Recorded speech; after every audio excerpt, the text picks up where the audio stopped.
साले साहब आए हैं। तो काशी में हर काम अच्छे से निपट गया। मैंने आपको शादी में इसलिए नहीं बुलाया क्योंकि आपकी बहन को मरे हुए अभी 13 ही दिन हुए हैं। अब आप आ गए हैं तो आशीर्वाद देकर ही जाइए। कुर्सी लाओ साले साहब के लिए। मालिक यहाँ तुम्हें आशीर्वाद देने नहीं रोकने आए हैं। मोहिनी बेटी की बरसी से पहले घर में कोई शुभ कार्य हुआ तो अनर्थ हो जाएगा। अच्छा, अनर्थ हो जाएगा? यानी अगर मैंने शादी की तो इस महल के खंभे गिर जाएंगे, सारी दीवारें गिर जाएंगी, या फिर ये छत टूटकर हमारे ऊपर गिर जाएगी? इस गंधर्व महल का नामो निशान मिट जाएगा क्या? तू कितना मूर्ख है जो इस गंधर्व महल को पत्थरों से बना घर समझ रहा है। मेरे लिए एक पवित्र जगह है, एक मंदिर से कम नहीं है ये महल, और तू इस मंदिर में ऐसे नीच काम कर रहा है।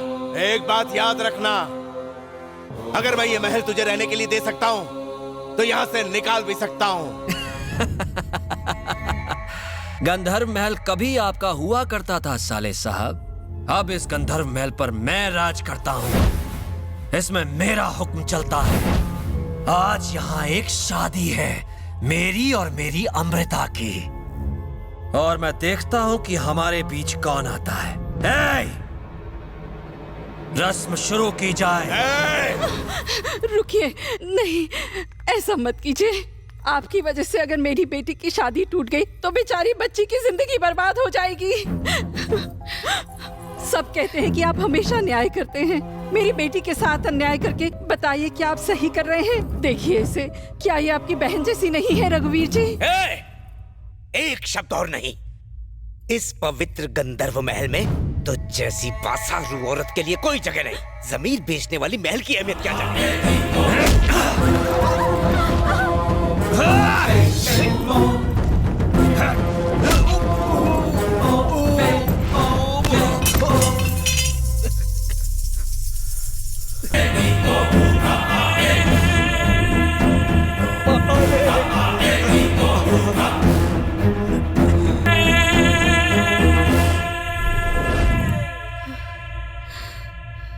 घबराओ मत अमृता, आज तो हमारी शादी है राजा भूपति की रानी अमृता के साथ, जिससे गंधर्व महल का वैभव और भी बढ़ने वाला है, खुशियां आने वाली है। अरे संभल कर, संभल कर।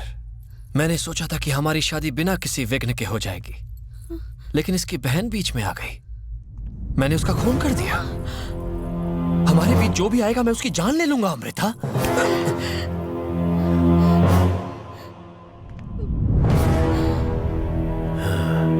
ये साला कुत्ता अब भी जिंदा है।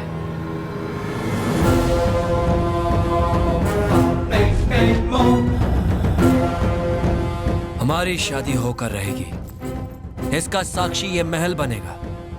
मुझे तुम्हारे प्यार की कसम, आज हमें एक होने से इंसान तो क्या भगवान भी नहीं रोक सकता।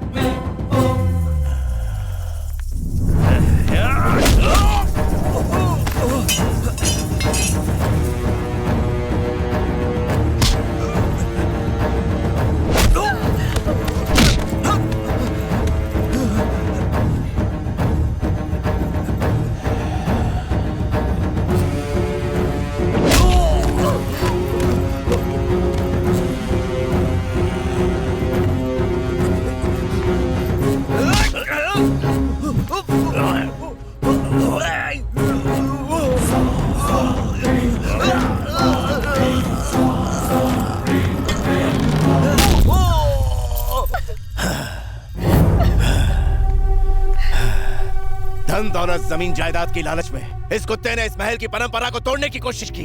इस जैसा गिरा हुआ और नीच इंसान क्या जाने कि इस गंधर्व महल ने हमेशा अच्छे कार्यों का प्रमाण दिया है। चाहे धरती फटे, चाहे आसमान गिरे, किसी ने भी अगर इस गंधर्व महल की प्रतिष्ठा को कलंकित किया तो उसका भी यही हश्र होगा।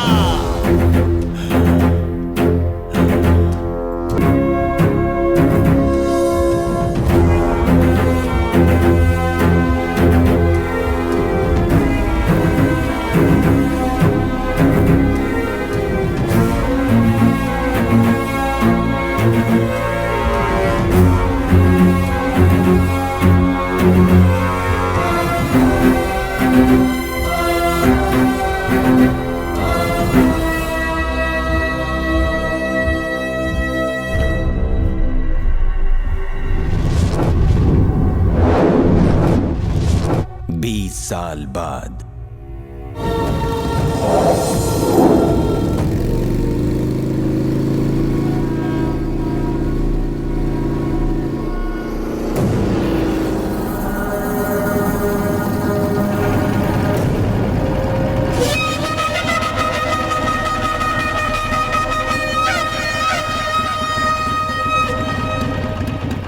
चाचा, गंधर्व महल कहाँ है?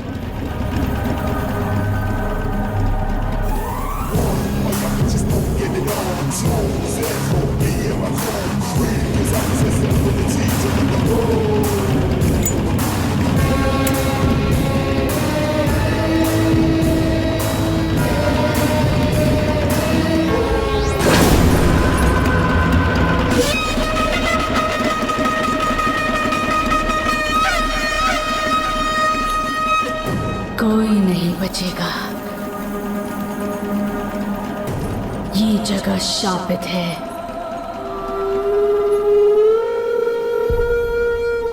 सब मरेंगे। यहाँ कोई जिंदा नहीं बच सकता।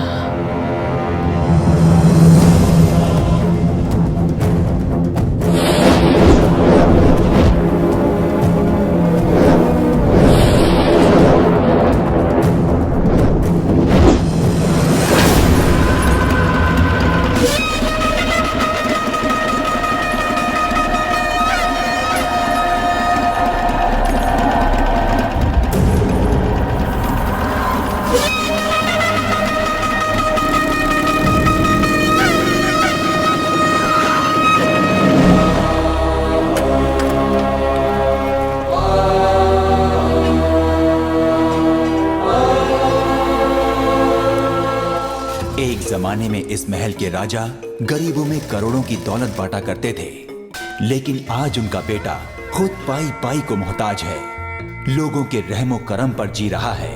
आज का राजा। आंखें फाड़ के क्या देख रहा है? चल पैसे निकाल। अरे दे ना, 1000 के नोट गिन रहा है क्या? ये लो दीदी, शर्मा का इस महीने का किराया। क्या रे त्रिपाठी, किराया कहाँ है? अरे अगले महीने दे दूंगा यार। हा?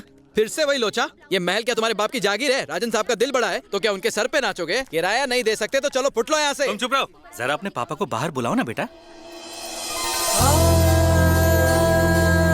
टाइम पे किराया नहीं दिया तो सारा सामान उठा के सड़क पे फेंक दूंगा। हाँ, मैं भी देख लूंगा। बड़ा आया सामान फेंकने। शांत हो जाओ। क्या हुआ? क्या बात है? मालिक, मैं अपना किराया अगले महीने दे दूंगा। इसका ये हर महीने का नाटक है। कोई जबरदस्ती नहीं है, जब जितना बन पड़े दे देना। आपने बोल दिया यही बहुत है। ये पिछले महीने का किराया, बाकी का भी दे दूंगा। और इसकी स्कूल फीस? हाँ, पढ़ लिख कर क्या तीर मार लेगी जैसे कि बड़ी कलेक्टर बनने वाली है। ये गलत बात है। बच्चों को हम भले ही धन न दे पाए, पर ज्ञान जरूरी है। ये रखो, स्कूल की फीस दे देना। इस पृथ्वी पर अगर कोई साक्षात दानवीर कर्ण है तो वो आप ही हैं मालिक। अच्छा, चलता हूँ। आप हर महीने नए नए बहाने कैसे ढूंढ लेते हो? अगले महीने का बहाना भी है मेरे पास। कह दूंगा स्कूल की किताबें लेनी है। बहुत चालू हो आप। न जाने राजा के घर में इतना बड़ा बेवकूफ कैसे पैदा हो गया। चैप्टर है। हाँ बेटा, हिसाब बताओ। पापा, अब तक 10 लोगों का किराया आना बाकी है। 10 लोगों की?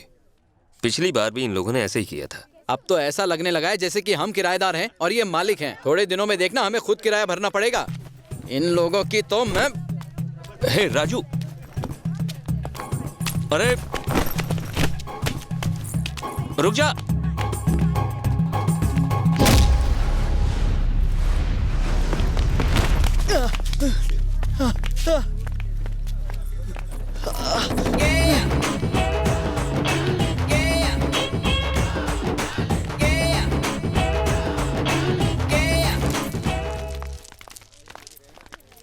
क्या रे, मैंने सुना तुम किराए की बात कर रहे थे। हमारा रेंटल एक्ट भूल गए या फिर भूलने का नाटक कर रहे हो? हम यहाँ पिछले 15 सालों से रह रहे हैं, हमारे सामने नौटंकी नहीं चलेगी। नौटंकी करने का हक सिर्फ हमको है। जो किराएदार 12 साल से ज्यादा रहे हैं उन पर ये कायदे कानून नहीं लागू होते। मालिक होने के नाते मैं अपना हक मांग रहा था। अगर ये ना माने तो ये जो चाहे कर सकते हैं। मैं कुछ नहीं कहूँगा। इनसे पूछ मालिक कौन? पता है यहाँ का मालिक कौन है? ऐसा इसने पूछने को बोला। तू कौन है मुन्ना? लगता है तू सीधा मंगल ग्रह से मंगलयान में बैठकर धरती पर आ टपका है। मूर्ख, तू गंधर्व महल के बारे में क्या जानता है? प्रेतात्माओं से भरे इस घर के अंदर जाने की हिम्मत मैंने दिखाई। हनुमान जी की मूर्ति को महल के बीचों बीच किसने स्थापित किया? मैंने। अगणित हवन करके, पूजा पाठ करके, मंत्रोच्चार करके यहाँ से पिशाचों को किसने निकाला? मैंने, पंडित मूर्ति ने। लपेट लो, बहुत लंबी फेंकता है। लेकिन महल में असली रौनक तब आई जब महान महाराज शास्त्री जी ने इसमें अपने पैर जमाए, और ऐसे जमाए कि अब तक जमे हुए हैं। इसके हाथ का खाना खाया तो लूज मोशन पक्का। अरे जब मैं यहाँ आया था तो पूरे घर में अंधेरा ही अंधेरा था। मैं घबरा गया। भला वो हमारे बिरजू का जिसने महल को रोशनी से चकाचक कर दिया। 1 2 3 इसकी वजह से 12 बार इस घर की वायरिंग बदलनी पड़ी। मैंने तो सिर्फ लाइट लगाई है, लेकिन हमारी सुषमा ने इस महल में पेंटिंग्स बनाकर और किताबें लिखकर इस भूतिया घर में नई जान डाल दी है। क्या एक से किताबें लिखी है? चाबी गुल आजा अबुल, कौन बनेगा करोड़पति, भूत बंगले के अंदर, चुड़ैल की सुहागरात, टकले के जेब में कंगा। अगर तुझे मुफ्त में इस घर में रहना है तो इन मुफ्तखोरों को यहाँ से फुटाना होगा। ये तो कुछ नहीं है। हमारा महल पहले बाहर की दुनिया से पूरी तरह से अनजान था, लेकिन हमारे महाज्ञानी विनोद ने ऐसा कनेक्शन जोड़ा कि महल में केवल बाबा की एंट्री हो गई। बेचारा पहले से ही काला था, इतने धमाके किए कि अब तो जला बुरा कोयला हो गया। हम 5 पांडवों की कमेटी को तोड़ना मुश्किल ही नहीं नामुमकिन है। हमने ये इसलिए बनाई है ताकि साडा हक कोई छीन ना पाए। हम 5 जिंदाबाद, 5 जिंदाबाद, 5 जिंदाबाद, 5 जिंदाबाद। ये ना हर 2 दिन में ऐसा ड्रामा करते रहते हैं। सुनिए हमारी कहानी, इसलिए इस महल पर सिर्फ हमारा हक बनता है। अरे ये दूध पीता बच्चा है, इससे क्या बातें कर रहे हो? हे, ये सब पूछने वाला तू कौन होता है? हे, मैं तुझसे बात कर रहा हूँ। मेरे फ्लैशबैक के बारे में मत पूछ।